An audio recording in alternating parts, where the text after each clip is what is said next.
जो विपक्ष है उसका कहना है कि मणिपुर पर चर्चा करने के लिए प्रधानमंत्री मोदी को सामने आना चाहिए। प्रधानमंत्री ने दुख जता दिया था कि ये बहुत गलत है और सरकार जो है इस पे लोकसभा राज्यसभा दोनों जगह चर्चा को तैयार है। इसके जो भी दोषी हैं कुछ किसी को बख्शा नहीं जाएगा और आप देख रहे होंगे एक के बाद एक पकड़े भी जा रहे हैं। जब राजीव गांधी प्रधानमंत्री थे 84 के बाद, और 87-88 में विपक्ष के नेताओं के साथ भी ऐसा ही सलूक किया गया था, और उसके बाद विपक्ष के कई सारे नेताओं ने एक साथ मास रिजाइनेशन किया था, रोड पर आए थे। मणिपुर को लेकर देश भर में चर्चा हो रही, देश के बाहर भी चर्चा हो रही है, लेकिन एक जगह जहां पर चर्चा होनी चाहिए वही नहीं हो रही, और वो है हमारी संसद। राज्यसभा और लोकसभा शुक्रवार और आज फिर एक बार स्थगित कर दी गई, जहां पर मणिपुर पर चर्चा होनी थी लेकिन हो नहीं पाई।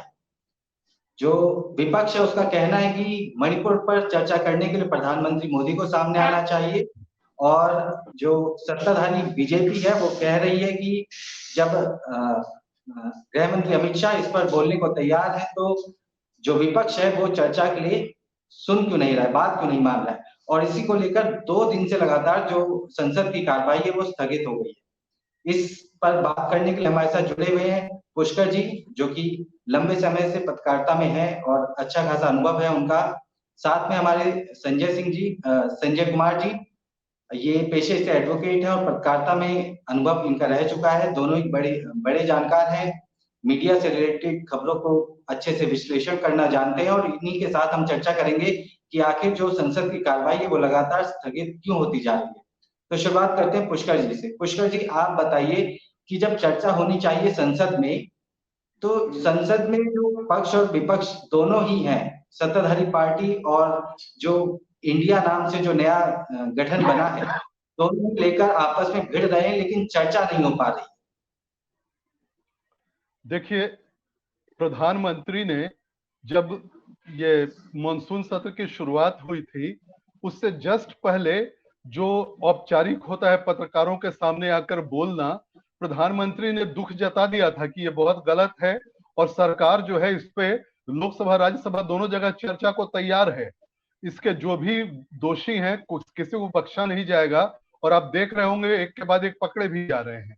हाँ, तो अब विपक्ष जो है उनको तो बहाना चाहिए, क्योंकि वो जानते हैं कि अगर सदन चलने लगे तो केजरीवाल का जो दिल्ली वाला ऑर्डिनेंस है वो पास हो जाएगा और बाकी जो जो भी काम है सब कुछ पास होता चला जाएगा, क्योंकि दोनों जगह सरकार के पास बहुमत है। तो इनका अंदर से पूरी कोशिश है कि किस तरह सदन को चलने ही मत दो, तो वही हंगामा तब से मचा रहे हैं। मगर आज एक बहुत अच्छी चीज हुई कि उनको एक हल्की वार्निंग मिल गई है। संजय सिंह जो हैं वो बार बार सभापति जो है उनके आगे जा रहे थे और बार बार वो सदन को जो पीछे में जो काम चल रहा था उसको रोक रहे थे। उन्होंने पहले नेम किया, आई नेम संजय सिंह, मतलब वार्निंग दी गई, बार बार वार्निंग दी गई कि आप बैठ जाइए जाकर, आप बीच में हल्ला मत कीजिए। और उनको बाद में पीयूष गोयल जी ने एक प्रस्ताव पढ़ा कि इनको इस सत्र तक के लिए इनको बाहर कर दिया जाए पूरे इससे, तो उनको बाद में बाहर कर दिया गया, जिसकी वही इसके बाद अनाउंस हो गया और सदन जो है वो अगले 2 बजे तक के लिए स्थगित हो गई उसके बाद।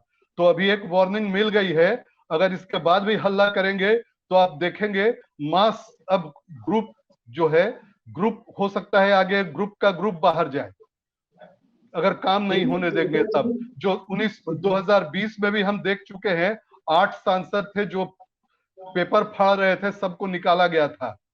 तो अब लग रहा है कि सरकार ने बस अभी वार्निंग दी है सभापति ने कि आगे अगर आप ये जारी रखते हैं तो अब सबको निकाला जाएगा। पुष्कर जी और संजय जी, मैं सिर्फ आप लोगों से ये बात करूंगा कि आज जो बीजेपी के सांसद हैं मनोज तिवारी, जब वो बाहर आते हैं तो वो कहते हैं कि हम तो चर्चा के लिए तैयार हैं, हम मणिपुर, राजस्थान, छत्तीसगढ़ और मध्य प्रदेश पर भी चर्चा के लिए तैयार है। तो समझिए, बात जो हो रही है वो मणिपुर की हो रही है। जो विपक्ष मांग कर रहा है वो स्पेसिफिकली मणिपुर पर चर्चा करने की मांग कर रहा है, लेकिन जो बीजेपी है वो बात कर रही है कि सभी पर चर्चा हो, तो सभी पर कैसे चर्चा हो सकती है? जब एक स्पेसिफिक मुद्दे पर चर्चा होगी तभी उसका समाधान मिलेगा। अब इकट्ठा कर लेंगे सबको तो खिचड़ी बन जाएगी, फिर चर्चा कहाँ हो पाएगी? देखिए, मामला जितना भी है सब एक जैसा है। मणिपुर में अब तो ये भी लोग सवाल उठा रहे हैं कि कहीं वो वीडियो जो है कांग्रेस और विपक्ष ने जानबूझकर बनवाया नहीं हो। अब तो ये सवाल उठ रहे हैं कि वो जानबूझकर बनवाया गया और 2-4-5 लोगों के पास था कि जब संसद का सत्र शुरू होगा तब इसको ओपन कर दो। तो आप पुष्कर जी, आप कह रहे हैं कि सवाल उठ रहे हैं, आप कह रहे हैं कि सवाल उठ रहे हैं, वही मणिपुर के जो बीजेपी के नेता हैं वो कह रहे हैं कि ये स्टेट स्पॉन्सर्ड था पूरा का पूरा जो था, यानी कि इसके पीछे जो सरकारी तंत्र है, जो सरकार है वहां की वो थी, और ये बीजेपी के जो नेता है वो बोल रहे हैं, कोई और नहीं बोल रहा है। ये अपने आप में बहुत गंभीर है। बीजेपी के नेता इस तरह कभी नहीं बोल सकते। और जी मैं मेन है कि बंगाल में ये यहाँ पर 3 औरतों को में से 3 को ऐसे ही बिना कपड़े के घुमाया गया। बंगाल में भी यही हुआ, बिना कपड़े के घुमाया गया और उसके साथ में उनको मतलब उनको बोला गया कि आप सुसु करो, फिर वही पिलाया गया।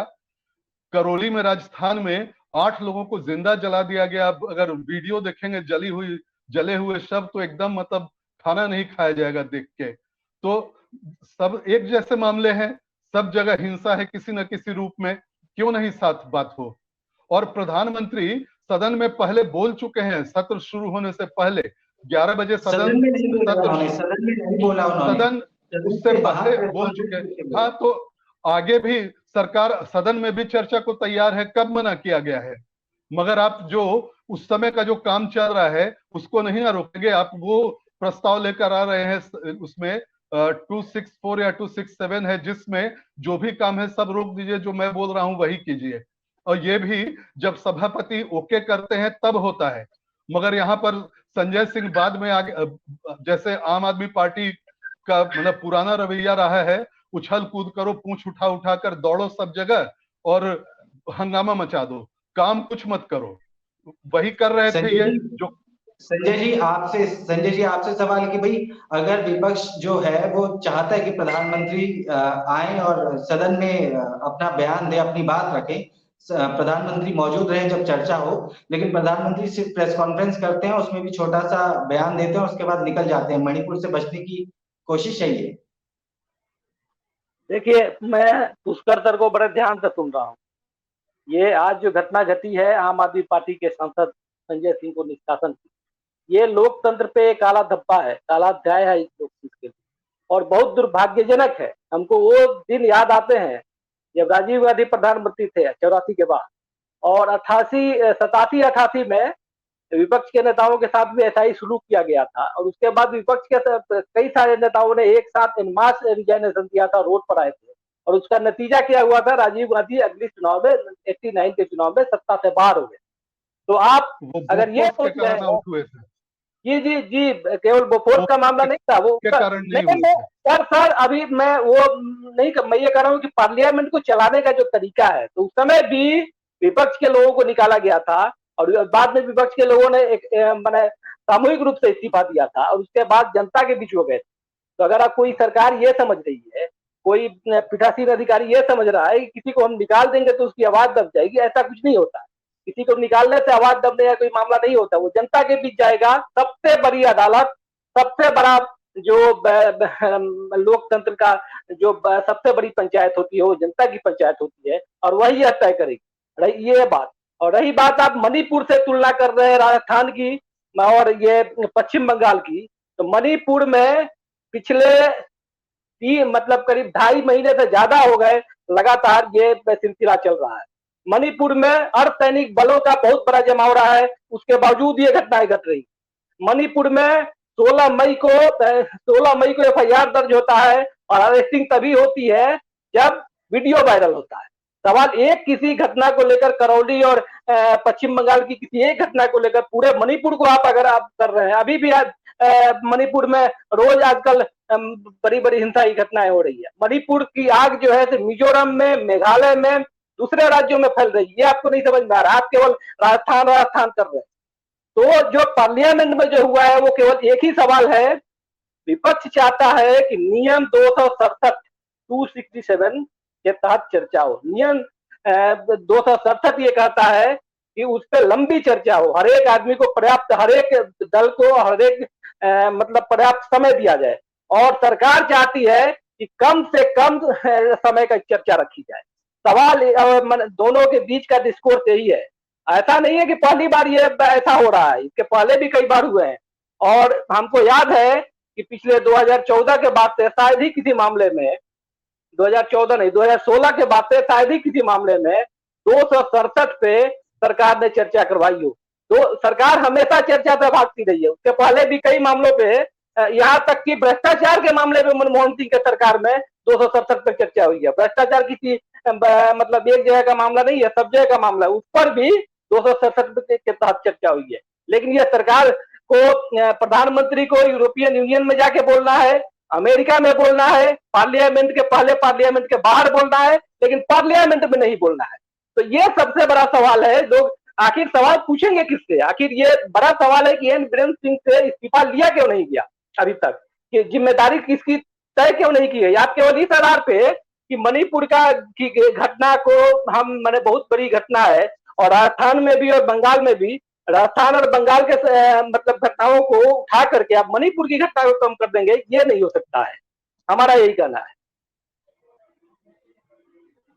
देखिए पुष्कर जी, संजय जी ने भी जैसा कहा कि जो 267 है उसके तहत जो विपक्ष है वो चाहता है कि सभी को पर्याप्त मौका मिले बात रखने का, सवाल पूछने का, क्योंकि देखिए जितने भी सांसद है वो जनता के प्रतिनिधित्व है, उनके उन्हीं की तरफ से वो बोलेंगे भी, जहां से भी वो सांसद है अपने संसदीय क्षेत्र से, जब जहां से वो आते हैं वहां के लोगों का भी सवाल होगा, क्योंकि मणिपुर जो है अब सिर्फ मणिपुर का ही जो इशू नहीं रह गया है, ये देश का पूरा इशू हो गया है। तो सभी लोग ये चाहते हैं कि पूरी तरीके से चर्चा हो, सभी को अपनी बात रखने का मौका मिले, और जिसका जवाब, क्योंकि सत्ता में बीजेपी है, चाहे वो केंद्र में हो चाहे वो स्टेट में हो, मणिपुर में हो, दोनों तरफ बीजेपी की सरकार है, तो जवाबदेही उन्हीं की बनती है पूरी तरीके से। अब क्यों जो बीजेपी है वो प्रधानमंत्री, और खास मैं सीधे बोलूंगा कि प्रधानमंत्री क्यों नहीं आते सदन में और क्यों नहीं अपनी बात रखते? जब उन्होंने रिपोर्टर्स के सामने, प्रेस के सामने अपनी बात रखी, वही बात वो मीडिया के सामने संसद में आके भी रख सकते हैं और बात कर सकते हैं। प्रधानमंत्री मोदी क्यों नहीं आते? क्या उनकी जो भरपाई है क्या वो गृह मंत्री कर सकते हैं? नहीं कर सकते। क्या वो कोई और मिनिस्टर कर सकते? कोई मिनिस्टर नहीं कर सकता। प्रधानमंत्री का अपना एक पद है, अपनी एक गरिमा है, वो जो बोलेंगे वो कोई और बोलेगा भी तो भी उतना मायने नहीं रखती। क्या आपको नहीं लगता पुष्कर जी कि प्रधानमंत्री को आना चाहिए संसद में और सभी को संबोधित करना चाहिए इस मामले पर? देखिए, बात लंबी और छोटी चर्चा की नहीं है। चर्चा चाहे जिस भी रूल में हो, वो लंबी छोटी हो सकती है। उसमें मेन ये होता है कि एक होता है कि सिर्फ बात करके आप लोगों ने छोड़ दिया, सब पार्टी को वक्त में सब ने बोल दिया, और दूसरा जो होता है उसमें प्रस्ताव आता है, प्रस्ताव आकर उस पर फिर वोटिंग होती है और उस बात का पर प्रस्ताव पास होता है। हाँ, ये दो अंतर है। तो ऐसा कोई छोटा और बड़ा की बात नहीं है। और प्रधानमंत्री जो है वो तो क्यों नहीं बोलेंगे, वो बोलेंगे ही बोलेंगे। मगर यहाँ तो जानबूझकर लेकिन सर अभी तक सरकार बोलने से कतरा रही है। Prime minister is the leader of the house. Sir, prime minister is the leader of the house. He should address the nation. प्रधानमंत्री सदन का नेता होता है और उसको राष्ट्र को संबोधित करना चाहिए, राष्ट्र को भरोसा देना चाहिए कि हम मणिपुर की स्थिति को संभाल रहे हैं। और 267 की जो आप बात कर रहे हैं, वो एक आप सही बात बोले जो हम नहीं बताए थे, उसमें वोटिंग का ही प्रोविजन है। तो आपको क्या लग रहा है कि सरकार जो है तो मैंने ऐसा मान रही है कि वोटिंग होगा तो हम तो जीत जाएंगे? ऐसी तो कोई स्थिति है नहीं। तो ये कोई वजह ही नहीं हो सकती है वोटिंग का जो मामला है। इसलिए सरकार को उससे आगे आना चाहिए और 267 पे चर्चा करनी चाहिए पार्लियामेंट के अंदर।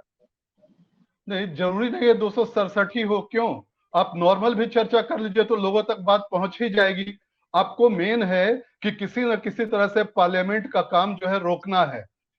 सबको पता है कि अरविंद केजरीवाल का दिल्ली वाला जो है वो ऑर्डिनेंस वाला बिल आना है। उसके अलावा कई ऐसे बिल आएंगे जिनसे मतलब विपक्ष जो है एकदम बौना हो जाएगा और सरकार मजबूत हो जाएगी।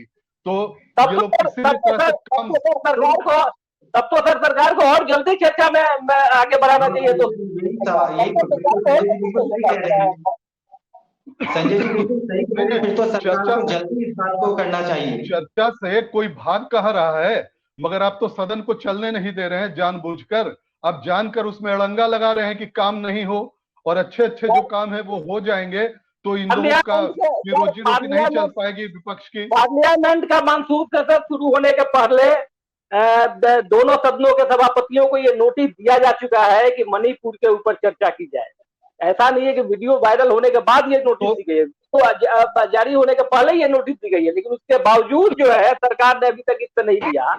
ये बड़ी दुखद स्थिति है। सरकार बार बार बोल रही है कि हम चर्चा को तैयार हैं, और करेगी चर्चा, क्यों नहीं करेगी? क्योंकि जब चर्चा करेगी तो सुनिए, एक बात सुनिए, जब सरकार चर्चा करेगी तो यही विपक्ष एक्सपोज होगा। पहले जब मैतेई वाले हैं, जो हिंदू ग्रुप है, उनकी पिटाई हो रही थी शुरू में, तब ये लोग शांत थे, और जब सरकार ने वहां पे अर्धसैनिक बल और बाकी सबको वहां ठेल दिया, और जिनके पास बंदूक थे कुकी और नागा क्रिश्चियन, उसके बाद जब मार पिटाई उनकी शुरू हो गई, तब इन सबको ये लगने लगा सोनिया गांधी पहले बिल से निकली, बोलने लगी। यहाँ पर हिंदू और गैर हिंदू वाली बात नहीं है। और जो आप बोल रहे हैं कि पहले मैतेई जो है उनको, उनके बारे में जो आप बोल रहे हैं, जो महिलाओं को नग्न कर घुमाने की जो बात सामने आई, वो यही सामने आई कि कुकी महिलाएं थी, जो 2 महिलाएं जिनको कपड़े उतारे गए, जिनका चीरहरण हुआ मणिपुर में, वो कुकी समुदाय की थी, और करने वाले जो थे वो मैतेई समुदाय से संबंधित लोग थे। और दूसरी एक और बात, मैं आपको वो ट्वीट दिखाना चाहूंगा जिसमें जो बीजेपी के एमएलए हैं वो बोल रहे हैं कि ये स्टेट स्पॉन्सर्ड था पूरा का पूरा। वो ट्वीट मैं आपको भी दिखाता हूँ।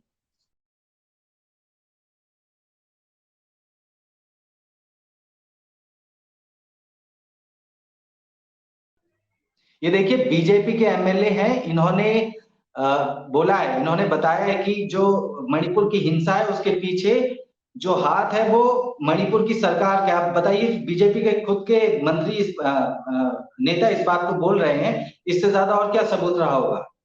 ये तो विपक्ष और कांग्रेस के साथ हालात को भी इन्होंने आउट जान रहे हैं। विपक्ष और कांग्रेस के साथ इनकी कोई साठगांठ हुई होगी, और अक्सर ऐसा होता है। जरूर साठगांठ हुई होगी, हम सारी बात आपसे मान लेते हैं, लेकिन आप तो ये बात कर रहे हैं कि मणिपुर में केवल मसला कुकी और मैतेई का नहीं है। मणिपुर में सर ये बताएं कि कुकी समुदाय पहाड़ियों पे रहता है, और उन पहाड़ियों के जगह को खाली करके बड़े बड़े धन्ना सेठों को वो जगह देने के लिए ही ये लड़ाई हो रही है, और पूरी जनता को, पूरे देश की जनता को हिंदू और नॉन हिंदू के मसले में बांटा जा रहा है। असल कहानी इसमें यह है कि जो पूरा पहाड़ी इलाका है वो अडानी और अंबानी को दिया जाए। असल कहानी वहां पे यही है। ये कुकी और मैतेई की जो लड़ाई है वो केवल ऊपर से दिखाने के लिए, हमारे और आपके दिमाग में धर्म का नशा चढ़ाने के लिए है, बाकी कुछ नहीं है। ये पूरा पहाड़ी इलाका मणिपुर में कैसे अडानी और अंबानी को मिले, इसके लिए ये सारी लड़ाई हो रही है, और कोई लड़ाई नहीं हो रही। जो पहाड़ी इलाका है वहां पर मैतेई जो है उनको भी जमीन लेने का हक नहीं है, आपको पता हो नहीं, अगर नहीं और सुन लीजिए,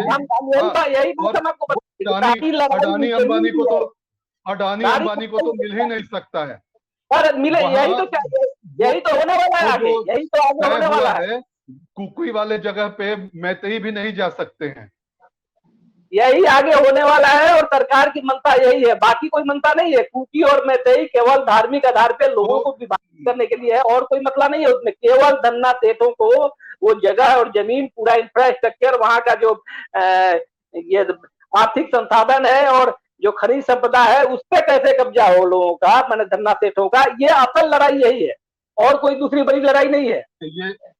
ये बहुत मतलब दूर से जो सोचा हुआ ये होता है, ये इसमें कोई सच्चाई नहीं है। और ये 100% कुकी वर्सेस मैतेई जो है, ये क्रिश्चियन और प्लस जो चाइनीज, जो रोहिंग्या और बाकी सब जो उधर से बांग्लादेशी घुसपैठिए उस इलाके में आए हैं, जिनको हथियार मिला हुआ है, बस उनसे सीधा यहाँ लेन देन है उस बात का। और इधर मैतेई पर उन लोगों ने हमला किया, बाद में जब सेना और ये मिलके उन पर ये करने लगे, तब अब सब ये निकल रहे हैं एक एक करके, और ये प्लान बनाए हुए हैं। ये बेंगलुरु में यही तो प्लान हुआ कि सदन मत चलने दो, जो इतने लोग इकट्ठा हुए, किसी तरह से पीएम मोदी जी को, बीजेपी को बदनाम करो किसी तरह से पीएम मोदी और बीजेपी को। पुष्कर जी, अगर आपकी बात से सहमत भी हुआ जाए और ये मान भी लिया जाए कि कुकी समुदाय के पास जो ऑटोमेटिक राइफल्स थी ये म्यांमार से आ रही है, बांग्लादेश से आ रही है, या कहीं से भी आ रही है, चीन भेज रहा है, लेकिन फिर तो ये हमारा जो सिक्योरिटी कंसर्न्स है वो तो बिल्कुल फेल्योर साबित हो रहे हैं इसमें।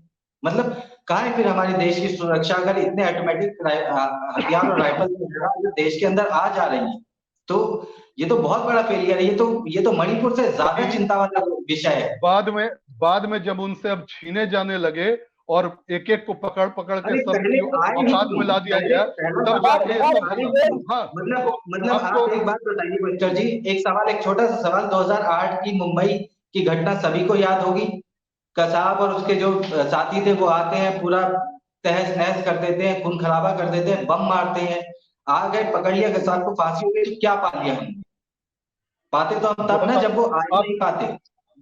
2008 से और पहले आप 1993 वाले में चले जाइए, सारा जो बम विस्फोटक सब है वो सब गुजरात तट से आया था, पता है। और मुंबई वाले में तो उसकी भी जिम्मेदारी नहीं अफवाह नहीं 100% सच्चाई थी।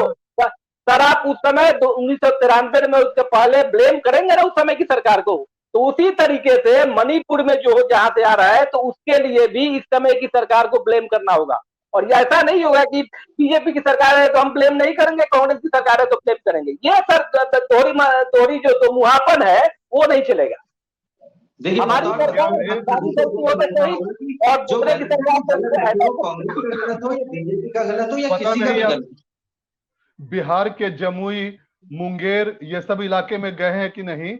हर घर में बंदूक और अवैध हथियार होता है, वहीं पे लोग बनाते हैं। और अगर कोई बस खराब हो जाए तो किसी तरह से वो खिंचवा कर ले जाते हैं, क्योंकि बस का जो स्टीयरिंग होता है उससे सबसे अच्छा ये बंदूक जो होता है वो बनता है। हाँ, सर ये सब बात आप मान रहे हैं।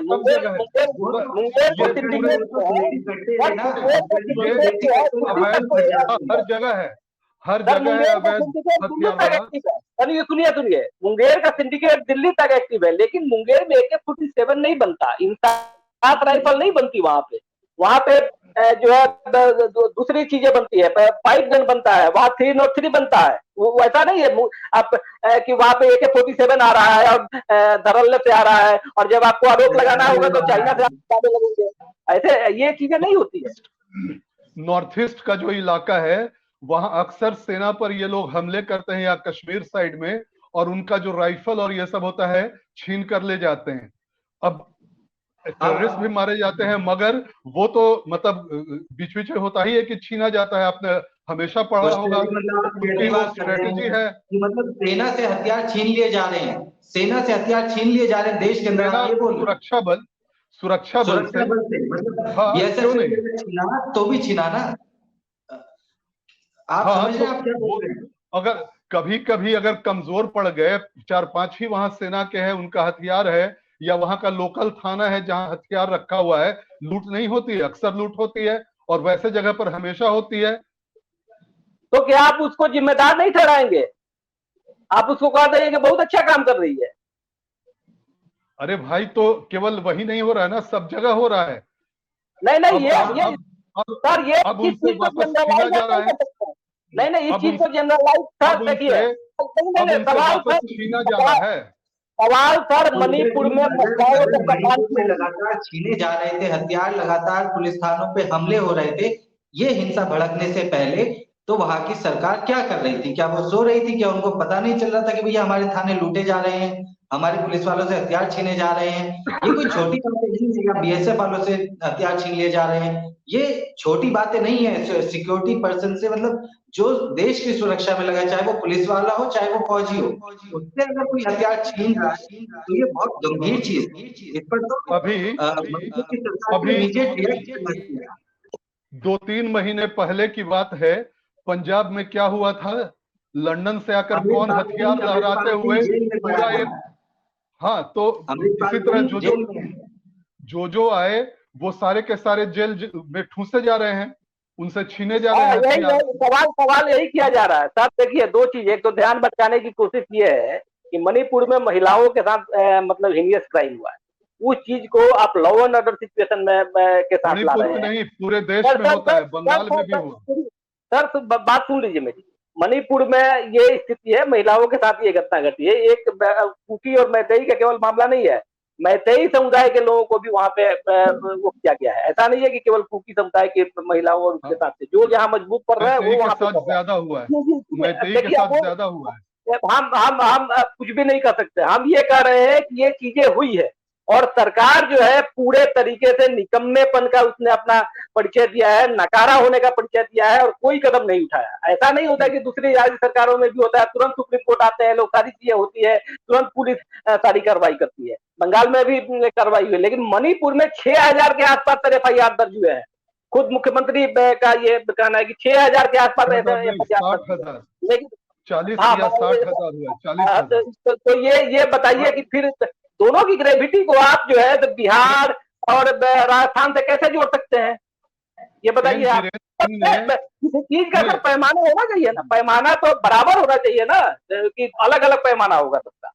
हम जो हमारे नजरिए से देखा जाए, मणिपुर में एन बीरेन सिंह ने जो भी हथियार बंद हैं उन सब की मतलब हालत खराब कर दी है। वहां वो लोग वो तो दिख रहा है, वो तो दिख रहा है कि अभी भी पूरे तरीके से हथियारबंद मोर्चा दोनों तरफ से संभाले हुआ है, वो पूरे तरीके से दिख रहा है। उस दावे का कितना फेल हो गया है वो दावा, वो पूरे तरीके से दिख रहा है।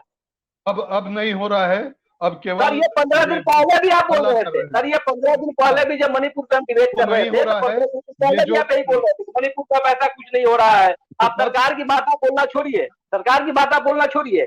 सॉलिसिटर जनरल हंगामा करने लगा तो उनको बल मिला, वो प्रदर्शन कर रहे हैं। अब हथियार लेकर कोई नहीं आगे आ रहा है, अब हथियार लेकर कोई सामने नहीं आ पा रहा है, क्योंकि सीधा शूट एट साइट टाइप का ऑर्डर है, सीधे गिरा देने का, मार गिराओ।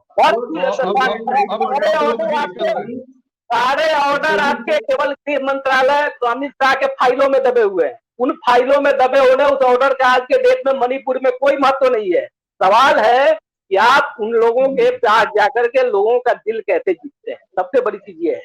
जो दिल टूटे हुए हैं उनको कैसे जीतते हैं, तो वो आपको करना नहीं है। आपको करना है धन्ना सेठों की माने चाटुकारी, और वहां का जो बड़ा लैंड है मणिपुर का, वो जमीन जो है तो धन्ना सेठों को देना है। इसलिए लड़ाई होते जाए यही आप चाहते हैं, बस और कोई मसला नहीं है। बीजेपी को यही चाहती है कि वहां लड़ाई होती रहे, फाइनली लड़ाई इस स्तर पे पहुंच जाए कि लोग वहां से खत्म हो जाए और फिर वहां का जो मिनरल्स है, माइंस है, उस सब पे जो है बड़े बड़े धन्ना सेठों का कब्जा हो। बस सरकार केवल और केवल यही चाहती है। आपको क्या लगता है कि मतलब इससे सारे लोग खत्म हो जाएंगे? खत्म होने का नहीं है सर, खत्म होने का नहीं, डिस्प्लेस हो जाएंगे सर। हम जहाँ रह रहे हैं वहां से अगर हमको हटा दिया जाए तो बस आई एम डेड। उसके बाद हमारा बचता क्या है लाइफ में? हम जिस जगह से जुड़े हुए हैं वहां से हमारी कनेक्टिविटी खत्म हो जाए, हम डिस्प्लेस हो जाए, हम रिलीफ सेंटर में रहे तो हमारा खत्म है मामला। उसके बाद क्या बचता है हमारे लिए? वहां पर कुकी और नागा लोग जो हैं वो ओपियम उगाते थे। एन बीरेन सिंह ने उनके जो पूरा ये है चर्च के माध्यम से जो वो लोग पैसा उठाते थे सारा उनको ध्वस्त कर दिया है। उसका ये बदला इनडायरेक्टली ले रहे हैं। बिल्कुल ये सब दवा बेकार है, दवा बेकार है। अब वहाँ कुछ भी नहीं है, ये सब बेकार का दवा, सारा खत्म हो चुका है सर। आज ये सब बेकार का दवा है, ये नतीजा है। केवल और केवल यही है कि ओपीएम वो न हुआ है, ओपीएम अडानी और अंबानी हुआ है। केवल मसला इसी का है और किसी चीज का मसला नहीं है। देखिए अडानी अंबानी तो हर बात पे वो पहाड़ी इलाकों में उगता है और उगाया जाता है और उस पर सरकार की नजर रहती है। सर मध्य प्रदेश के भी कई इलाकों में ओपीएम उगाए जाते हैं। वो सब पे सरकार की नजर होती है, पुलिस की नजर होती है। क्या उसका ट्रांजेक्शन क्या कैसे हो रहा है, आप कैसे मतलब कह रहे हैं कि ओपीएम लगता है जैसे अफगानिस्तान की तरफ उगाया जा रहा है, ऐसा कुछ नहीं है सर। बाकी जगह लाइसेंस लेकर कितना एकरेज होगा, कहाँ उगाया जाएगा, ये तय होता है। और वहां पर वो छुप छुप के करते थे, जिसको एन बीरेन सिंह जी ने बर्बाद कर दिया है। तो हथियार भी उनसे हथियार भी छीने जा रहे हैं, उनसे हथियार भी छीने जा रहे हैं। तब अब सब बौखलाए हुए हैं। पहले हंगामा मचा रहे थे, अब हम अगर सरकार में हो तो यही कहते रहे कि हम कार्रवाई कर रहे हैं, सब कुछ ठीक हो रहा है, सब कुछ ठीक हो जाएगा, हम हथियार भी छीन रहे हैं। अभी जो बहस थी संजय ऐसे का कैसे चलेगा सर? एक्शन दिखना चाहिए, एक्शन दिखना चाहिए। एक्शन जो है वो दिख नहीं रहा है। वो न्याय होना जरूरी नहीं है, न्याय होते हुए दिखना सबसे ज्यादा जरूरी है। वो चीजें इस सरकार के में नहीं हो रही है। केवल सरकार रिटेलिएट कर रही है। अगर विपक्ष ने बोला तो उसको बाहर करो, अगर कुकी में से ही बोले तो उनमें से उन लोगों को मैंने रूट आउट करो। ये ऐसे थोड़ी चलती है सरकार सर। वेलफेयर स्टेट है, कोई मिलिट्री स्टेट नहीं है ये इंडिया। देखिए, जो हमारी चर्चा थी वो शुरू हुई थी संसद से। संसद में प्रधानमंत्री क्यों नहीं बोल रहे हैं, संसद क्यों बार बार स्थगित हो रही है। अब आगे बढ़ गई है, वो अलग अलग पहलुओं पे हम लोग बात कर रहे हैं, लेकिन सवाल मेन यही बना हुआ है कि आखिर प्रधानमंत्री ने जब बोला तो वो भी 77 दिन बाद बोला, जब 2 महिलाओं की जो वीडियो थी वो वायरल होती है इंटरनेट पे, उसके अगले दिन प्रधानमंत्री बोलते हैं। उससे पहले क्यों नहीं बोला? विदेश गए, तमाम दौरों पे गए, तमाम विदेशों के दौरों पे गए, लेकिन कुछ नहीं बोला। वापिस आते हैं भारत, मीडिया तो खैर हमारा सवाल पूछ ही नहीं रहा है, राष्ट्रीय मीडिया आजकल तो उनकी बात छोड़िए, फिर भी ट्विटर वगैरह पे लगातार सवाल किए जा रहे हैं प्रधानमंत्री मोदी से कि कुछ तो बोलिए। जैसे तैसे उन्होंने मुंह खोला भी तो मीडिया के सामने खोला, और वो भी उस मीडिया के सामने खोला जो कि अपनी मनमर्जी की बातें चलाती है। और हम यूज नहीं करते उस शब्द को, लेकिन गोदी मीडिया कहते हैं उसको। तो उसके सामने अपना मुंह खोला। अब जब बात हो रही कि संसद में आप आइए, संसद में बोलिए, तो उसको बीजेपी मान नहीं रही है। क्यों नहीं आते वो संसद में? चाहे राज्यसभा हो चाहे लोकसभा हो, आए, अपनी बात रखें, जिस तरीके से पत्रकारों के सामने रखी उसी तरीके से सांसदों के सामने रखें। और जितना कि पुष्कर जी आप बोल रहे हैं कि इतना एक्शन हो रहा है मणिपुर में, तो वो आए और यही बताएं कि इस तरीके का एक्शन मणिपुर में चल रहा है और जल्दी इन सब चीजों को दबा दिया जाएगा और मणिपुर एक बार फिर से शांत और खुशहाल स्टेट में आ जाएगा। तो सवाल यही है कि प्रधानमंत्री क्यों नहीं आ रहे और बोल रहे हैं? मणिपुर जो है कम से कम 1-1.25 महीने से शांत था। ये जानबूझकर फिर सदन के पहले इन लोगों ने जानकर उसको भड़काया, और प्रधानमंत्री तो बोलेंगे ही, वो क्यों नहीं बोलेंगे। मगर पहले आप विपक्ष जो है, जो तय करके आया है कि कोई काम नहीं होने देना है, वो काम तो होने दे पहले, तब ना कुछ होगा। यहाँ तो पहले ही हंगामा शुरू हो जाता है। लेकिन प्रधानमंत्री कब बोलेंगे ये बड़ा सवाल है। प्रधानमंत्री कब बोलेंगे ये बड़ा सवाल है। 77 दिन के बाद बोलेंगे, पहले दिन बोलेंगे, यही सबसे बड़ा सवाल है सर। आप पहले दिन क्यों नहीं बोल रहे? 77 दिन का क्यों इंतजार कर रहे हैं सर? यही सवाल है। पहले दिन नहीं करेगा।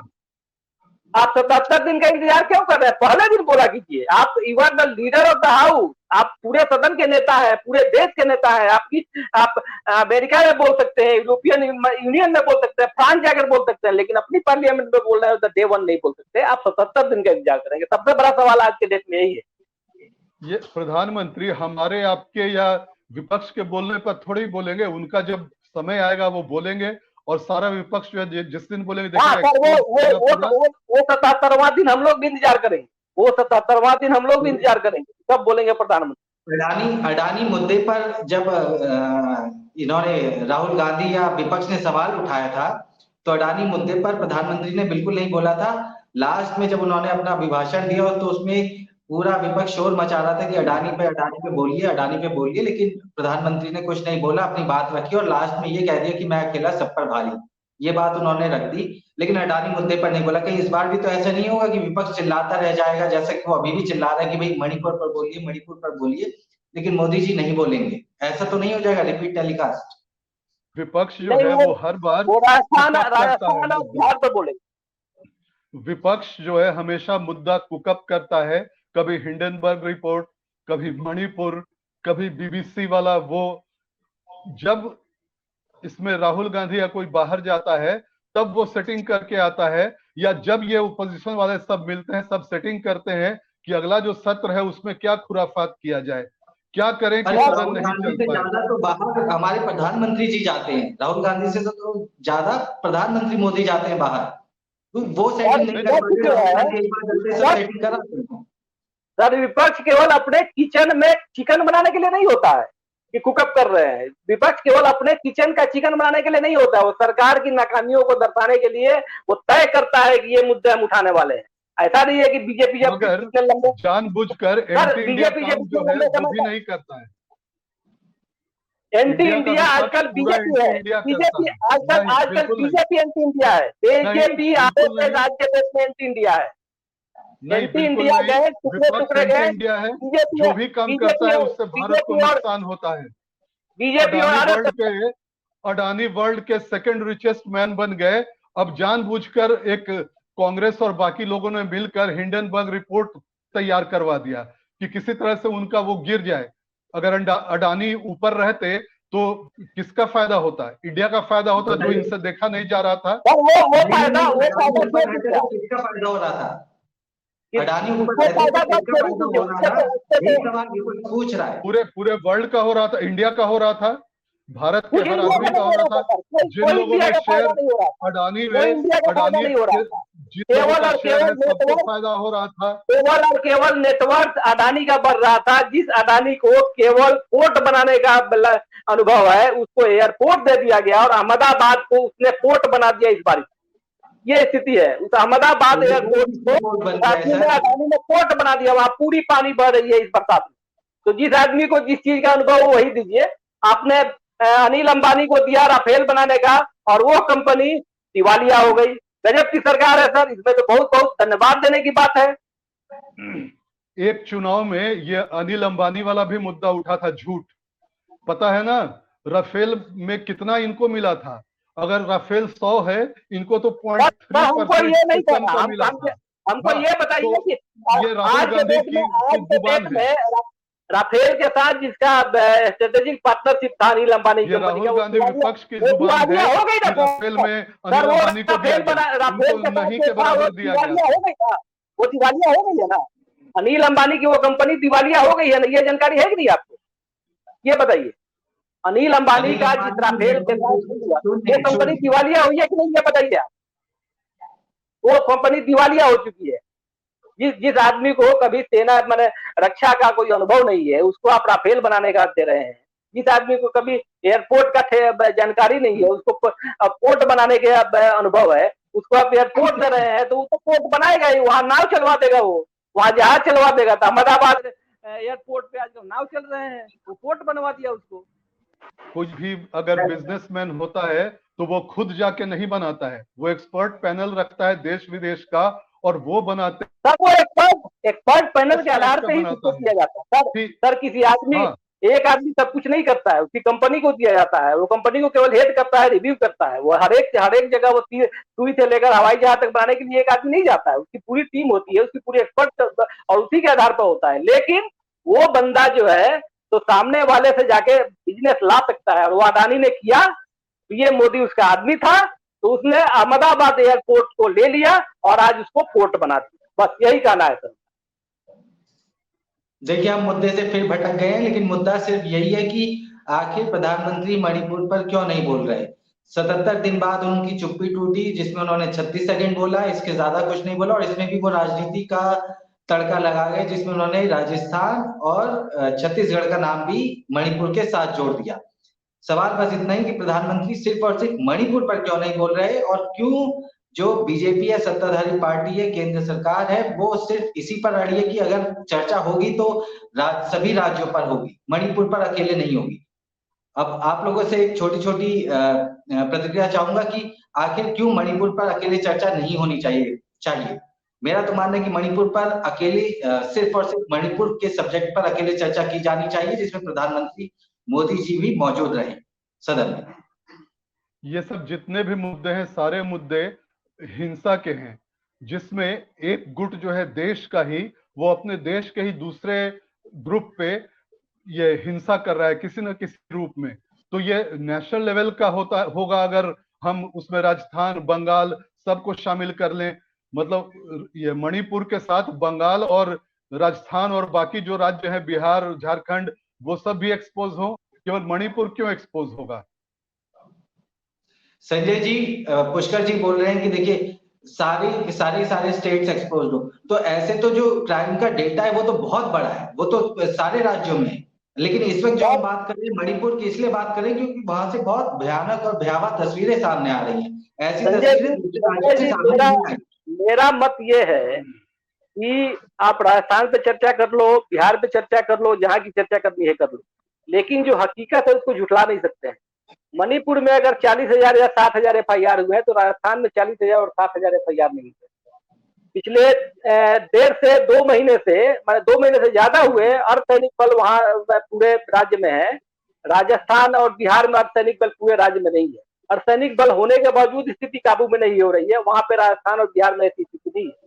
तो केवल आप इस आधार पे कि मणिपुर का मुद्दा विपक्ष उठा रहा है और हम बीजेपी की किरकिरी हो रही है तो हम चर्चा नहीं करें, ये पूरे तरीके से दुर्भाग्यपूर्ण है, लोकतंत्र का गला घोटने वाली चीज है। हमारा जो मानना है वो यही है। और प्रधानमंत्री को खुद आना चाहिए। अब चूंकि प्रधानमंत्री का बहुमत है पार्लियामेंट में, राज्यसभा और लोकसभा दोनों में, तो उनको इस बात का कोई डर नहीं है कि हमारी सरकार नंबर के हिसाब से सरकार का हाथ क्या होगा। इसलिए उनको खुद पहल करनी चाहिए, मणिपुर में आग बुझाने की पहल करनी चाहिए। और प्रधानमंत्री से सारे लोग यही उम्मीद करते हैं। किससे उम्मीद करेंगे? विपक्ष के नेता से उम्मीद करेंगे कि वो आके बोलेंगे। विपक्ष का नेता होता ही है प्रधानमंत्री की हर बात को काटने के लिए, ऐसा नहीं है कि, इसीलिए प्रधानमंत्री को खुद आना चाहिए और पार्लियामेंट के अंदर उनको इस बात का जवाब देना चाहिए। जी, तो हमारे दर्शकों ने आप दोनों की राय सुनी और इस चर्चा को सुना। अब मैं दर्शकों से जानना चाहूंगा कि उनकी क्या राय है। क्या प्रधानमंत्री मोदी को आकर बात करनी चाहिए, सदन को संबोधित करना चाहिए, विपक्ष की मांग को मानना चाहिए? आपकी क्या राय है, हमें कमेंट करके जरूर बताएं। आप दोनों का आने के लिए बहुत बहुत शुक्रिया, इंडिया लाइव से जुड़ने के लिए। नमस्कार।